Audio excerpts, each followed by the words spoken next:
क्या आपके साथ भी ऐसा होता है? आप ट्रेड से जल्दी निकल जाते हो छोटा सा प्रॉफिट या छोटा सा लॉस लेकर, और उसके बाद मार्केट सीधा टारगेट हिट कर देता है और फिर दिमाग कहता है कि यार काश थोड़ा सा अगर रुक जाता तो मेरा भी टारगेट हिट हो जाता। तो ऐसी सिचुएशन में गाइस क्या करना चाहिए, आज इस वीडियो में हम लोग ये जानेंगे।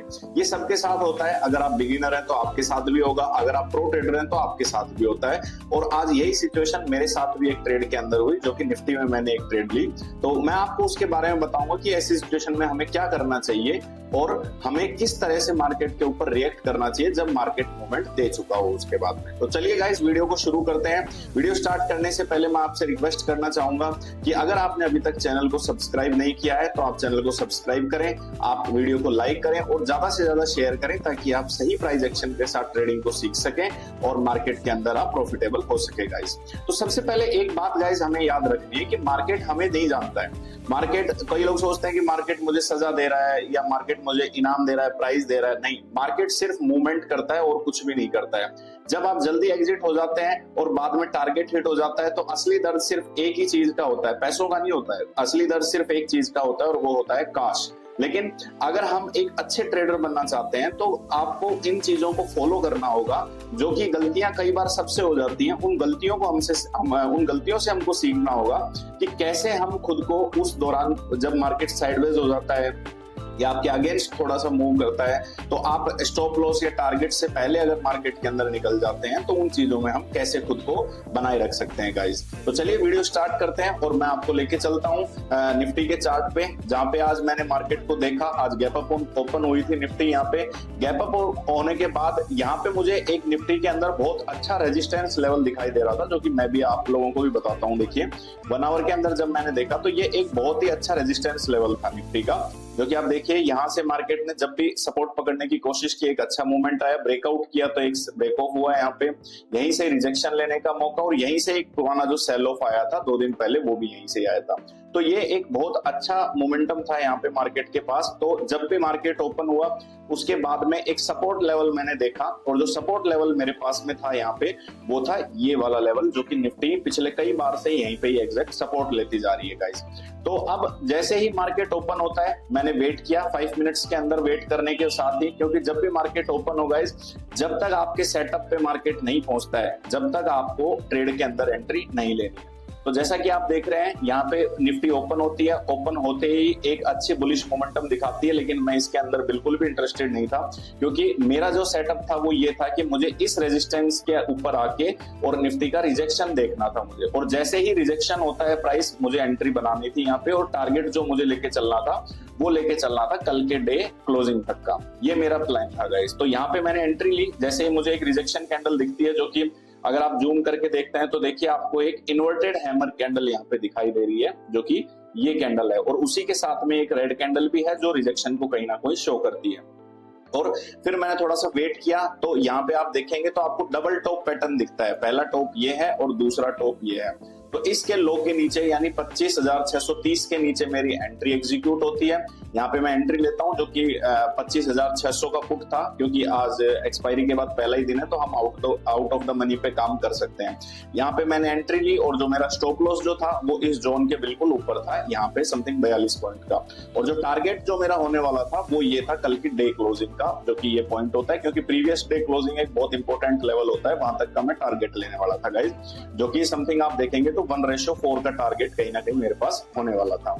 अब दिक्कत क्या होती है जब भी हम ट्रेड करते हैं, तो क्योंकि हम ऑप्शंस बाइंग करते हैं, तो क्या होता है, ये जो टाइम पीरियड होता है यहाँ पे जो आप देख रहे हैं, ये वाला टाइम पीरियड, ट्रेडर का पेशेंस यहाँ पे सबसे ज्यादा टेस्ट किया जाता है। आप देखिए, अब यहाँ की अगर आप देखें, एंट्री एग्जीक्यूट हुई हमारी 10:35 पे, और मार्केट ने जो मूवमेंट दिया वो 12:30 बजे, यानी लगभग 2 घंटे बाद में मार्केट ने मूवमेंट दिया हमारे साइड में। अब इस दौरान हमारा जो प्राइस था निफ्टी का वो हमारे एंट्री प्राइस से नीचे ही था बिल्कुल, अगर आप देख रहे हैं तो। लेकिन ऑप्शन में एक चीज जो होने लग जाती है हमारे साथ में, वो होने लग जाती है प्रीमियम डीके, जिस वजह से हमारा जो माइंड होता है वो कहीं ना कहीं थोड़ा बहुत नेगेटिव सोचना स्टार्ट कर देता है। अब ये जो ऑप्शन आप देख रहे हैं यहाँ पे 25,600 के पुट में मैंने एंट्री ली थी, और वो एंट्री कहाँ पे थी वो भी मैं आपको दिखा देता हूँ। देखिए ये एक लेवल था 25,600 के ऊपर, जहां पे मैंने एंट्री की थी, ये 112 का लेवल था, यहाँ पे 112 के ऊपर मैंने एंट्री की इस प्राइस पे यहाँ पे।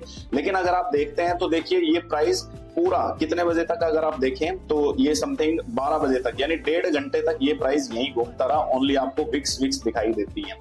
तो इस दौरान क्या होता है, हम ऑप्शन बायर्स का पेशेंस जो होता है वो कहीं ना कहीं थोड़ा सा लूज होना स्टार्ट हो जाता है। लेकिन अगर आप उस ट्रेड में बने रहते हैं, जो गलती मैंने की, मैंने क्या किया, जैसे ही ये प्राइस एक बार के लिए 129 के करीब यहाँ पे गया था, 123 के करीब सॉरी, तो जैसे ही ये रिजेक्शन लेने लगा तो मुझे यहाँ पे फील हुआ कि ये प्राइस शायद रिजेक्शन ले रहा है। अब ये हो सकता है कि या तो साइडवेज हो सकता है क्योंकि कल एक निफ्टी ने अच्छा मूवमेंट दे दिया था, या हो सकता है कि ये प्रीमियम डिके करना स्टार्ट कर देगा। तो मैंने क्या किया, यहीं पे एग्जिट कर दिया इसको। अब एग्जिट करने के बाद में देखिए क्या होता है गाइस, इसको मैं आपको दिखाता हूँ। देखिए एक एक कैंडल में आप देखिए एग्जिट करने के बाद मार्केट जो है वो सीधा रॉकेट बन जाता है। यहाँ पे आप देखिए जो मेरा टारगेट था समथिंग 154 के करीब था कि अगर प्रीवियस डे लो पे आता है तो 154 के करीब प्राइस जाएगा। लेकिन आप देखिए कि 112 की एंट्री जो है वो कहां तक चली जाती है। आप यहाँ पे देखिए इस कैंडल के हाई पे आप देखिए 112 की एंट्री जो है वो 215 का हाई करके आती है। तो यहाँ पे जो सबसे बड़ी प्रॉब्लम हो जाती है वो हो जाती है गाइस ऑप्शन बाइंग में हमें पेशेंस की कमी की। तो यहाँ पे हमें क्या करना है, कई बार आपके इंट्यूशन सही भी हो सकते हैं, ऐसा नहीं है कि आप हमेशा गलत हो, आप यहाँ पे एग्जिट कर जाते हैं और कई बार क्या होता है मार्केट बहुत बुरे तरीके से फॉल कर जाता है और आपको बड़ा लॉस भी हो सकता है। लेकिन इस दौरान हमें क्या करना चाहिए, हमें हमारे स्टॉप लॉस का और हमें हमारे टारगेट का वेट करना चाहिए। आज मैंने जो गलती की वो यहाँ पे क्या की कि मैंने ऑप्शंस के प्राइस देख के ये सोचा कि ये बार बार रिजेक्शन ले रहा है तो हो सकता है कि ये टारगेट की तरफ ना जाए, और मैंने क्या किया, यहाँ कहीं पे लगभग आप देखेंगे तो समथिंग 12 बजे के आसपास मैंने जब ये पुल बैक आया तो इस पुल बैक के ऊपर मैंने एग्जिट कर दी ट्रेड को, और समथिंग 3000 रुपए का मैंने यहाँ पे प्रॉफिट लिया था। 400 क्वांटिटी मैंने बाई की थी इसकी। अब इसके बाद में आप देखिए 1 घंटा और साइडवेज रहा प्राइस, लेकिन हमारे एंट्री पॉइंट तक भी नहीं गया और बाद में बैक टू बैक 4 कैंडल्स के अंदर मार्केट ने टारगेट हिट कर दिया। और जो 112 रुपए पे मेरी बाइंग थी उसका टारगेट आप देखेंगे तो समथिंग 215 रुपए के ऊपर टारगेट था गाइस।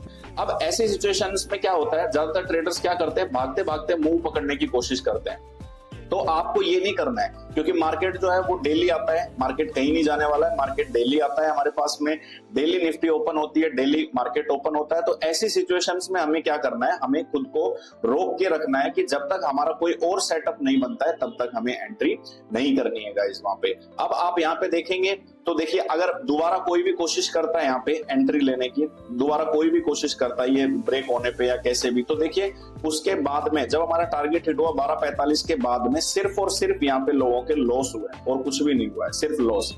ऐसी सिचुएशंस में हमें खुद को सेफ रखना है और कैपिटल को हमारी सेफ रखना है, क्योंकि ये जो मूव है ये आपको कल भी मिल जाएगा लेकिन आपकी कैपिटल चली गई तो वो आपको वापस नहीं मिलती है गाइस। तो ऐसी सिचुएशन जब भी आपके पास आती है कि जब आप ट्रेड से अर्ली एग्जिट हो जाते हैं या टारगेट से पहले बुक कर लेते हैं, तो उस समय आप खुद को कूल रखिए, मार्केट फिर से आएगा, मूवमेंट फिर से आएंगी, आप फिर से ट्रेड लेंगे और फिर से आप पॉजिटिव हो जाएंगे गाइस इसके अंदर। तो ऐसी सिचुएशंस में हमें सबसे बड़ी चीज तो ध्यान रखनी है, वो सबसे पहला पॉइंट हमें याद रखना है कि या तो आप एसएल पे निकले या फिर आप टारगेट पे निकले गाइस, इससे पहले नहीं निकलना है। ये सिचुएशन हमें ध्यान रखनी है और ये सिचुएशंस आपके साथ होती रहती हैं क्योंकि आप डेली मार्केट में बैठते हैं, आप एक ट्रेडर हैं तो आप मार्केट के साथ फाइट करते हैं, ये डेली चीजें आपके साथ होती हैं और हमारा माइंड जो है वो कई बार हमें गलत कमांड भी दे देता है और उसको हम फॉलो भी कर लेते हैं। तो इन चीजों को आपको ध्यान रखना है कि जब भी आप किसी ट्रेड में एंटर होते हैं तो अपने सबसे पहले अपने सेटअप पे एंटर होना है, और सेटअप पे एंटर होने के बाद में हमें जो चीज ध्यान रखनी है वो ये ध्यान रखनी है कि या तो हमारा स्टॉप लॉस